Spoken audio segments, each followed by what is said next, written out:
Imagine for a moment that the most dangerous thing you could do, the one act that could cost you your life, your reputation, and your very soul, was simply to lift your eyes to the night sky and ask whether everything you had been taught was a fabrication. In the world of Orb, on the movements of the Earth, curiosity isn't a hobby. It isn't a classroom exercise.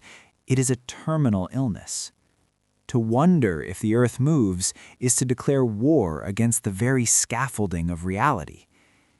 And yet this series presents us with something profoundly moving. The idea that once a person glimpses a higher truth, they cannot unfind it, no matter how violently the world demands their blindness.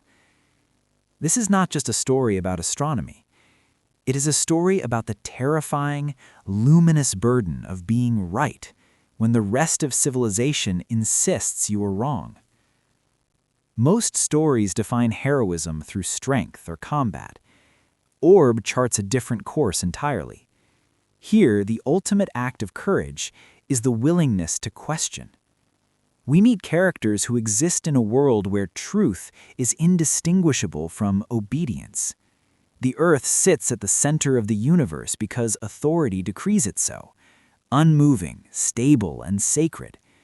To suggest otherwise is not merely a scientific miscalculation, it is a betrayal of the order holding society in place. The series is exceptionally skilled at illustrating the psychological gravity of this belief. When you were raised from infancy with the certainty that the ground beneath your feet is the literal heart of creation, the notion of the Earth in motion, spinning through a cold, indifferent vacuum, is not simply a competing theory. It is the demolition of an entire identity. You feel the physical pressure of the silence characters are forced to maintain. There is a particular species of loneliness that accompanies the discovery of a truth no one else is willing to hear. A truth that, once spoken aloud, becomes a death warrant. This tension plays out through individuals torn between the sedative comfort of compliance and the relentless ache of wonder. When a character peers through a lens or traces a trajectory that refuses to align with doctrine, the series withholds its attention from the technical triumph. Instead, it fixates on the internal rupture, that precise instant when they understand their life has been permanently cleaved into before and after. They have stepped outside the collective. They are now the custodians of a secret the world is eager to reduce to ash. Perhaps the most resonant dimension of Orb is the way it treats time and inheritance. In conventional narratives, we follow a single champion through a contained arc. Here, the hero is the idea itself. The truth of the Earth's movement is a baton in a relay race where the runners are perpetually being pursued. We observe a succession of individuals, scholars and skeptics, wanderers and accidental witnesses, who stumble upon the buried work of those who preceded them. Knowledge becomes something that must be concealed in the soil, exchanged in dim corridors, and surrendered to strangers with nothing but hope as collateral. There is a heartbreaking nobility in characters who understand they will never witness what they started. They are merely the bridge between one generation's sacrifice and the next generation's clarity. They absorb torture, exile, and historical erasure so that someone they will never know might one day look at the stars and perceive them honestly. The series proposes that knowledge is a living organism that requires a human host. It endures because ordinary people, frightened, longing for peace, fully aware of the cost, decide that the truth outweighs their own survival. This produces a genuinely uncommon kind of dramatic investment. We are not simply hoping a protagonist makes it through. We are hoping an idea makes it through. Orb makes us feel the profound fragility of human progress. If one person loses their nerve, if one bundle of manuscripts is consigned to flame, the world remains sealed in darkness for another century. It is a steady reminder that the clarity we now take for granted was purchased with the lives of people whose names history rarely bothered to preserve. To appreciate the stakes, we must reckon with the opposition. Orb does not reduce its antagonists to hollow emblems of malice. Rather, it exposes the deeply unsettling sincerity of those who guard the existing order. The institutions in this story genuinely believe they are the world's protectors. To them, stability is a more sacred currency than truth. They understand with cold precision that if the earth is dislodged from the center of the heavens, humanity is simultaneously dislodged from the center of divine attention. The conflict is not political, it is existential. When an inquisitor confronts a heretic, he does not see merely a deceiver. He sees someone pulling a single thread that could unravel the entire fabric of civilization. This produces a moral complexity that very few stories are willing to sustain. The pressure bearing down on these characters is not purely physical.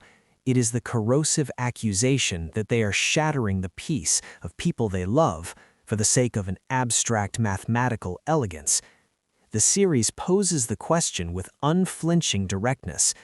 If your truth would fracture the lives of those closest to you, would you still possess the will to speak it? There is a recurring sensation woven through the series, a still, breathless awe. When the characters finally grasp the underlying logic of the heavens, when the mathematics resolves into sudden coherence, the event carries the weight of revelation, not mere discovery. The recognition that the Earth sails through space is rendered as simultaneously emancipating and destabilizing. It dissolves the reassuring illusion that we occupy the fixed, central point of all creation, that the cosmos was arranged around our convenience. The characters are forced to absorb the reality that they are small, adrift on a sphere threading through an immeasurable, indifferent expanse.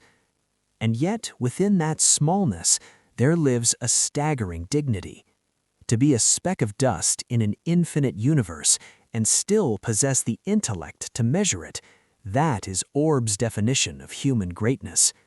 The cosmos here is not beautiful merely because of what the stars are, but because of the astonishing fact that minds like ours can reach out and comprehend them. There is a word for what this series is ultimately about, though it has been deployed so frequently it risks arriving hollow.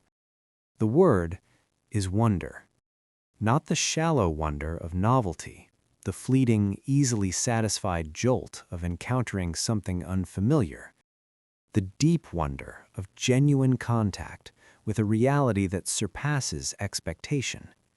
The wonder that refuses to dissolve into a tidy conclusion, but instead opens outward into further questions, deeper mystery, wider vastness. The characters in Orb on the movements of the earth are animated by this wonder. It does not always treat them kindly. It strips things from them. It renders their lives more arduous, more perilous, and more isolated than the lives of people who never once tilted their heads upward to ask. But it also makes their lives more inhabited, more fully awake to the actual grain of things. The series proposes, without fanfare, without insistence, that this is knowledge's true purpose, not dominion, not practical utility, not even the private satisfaction of having been correct, but the perpetual unfinished project of being genuinely present to the universe we actually occupy.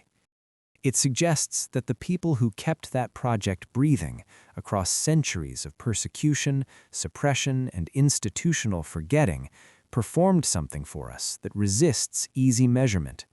They delivered to us the world as it is, in place of the world as we preferred it to be. And it suggests that knowledge does not advance through the momentum of great institutions or the guaranteed arc of progress, but because unremarkable individuals, in the narrow margins of their own lives, elect to shelter something true. We are here, in part, because they did. Orb asks us to hold that thought and to ask ourselves what we might be prepared to carry forward through whatever obscured and uncertain passage of the journey we happen to find ourselves walking. It is a quiet question, but it is the kind of quiet question that stays with you long after the final scene has faded. That is what extraordinary stories do. That is why this one is worth your time.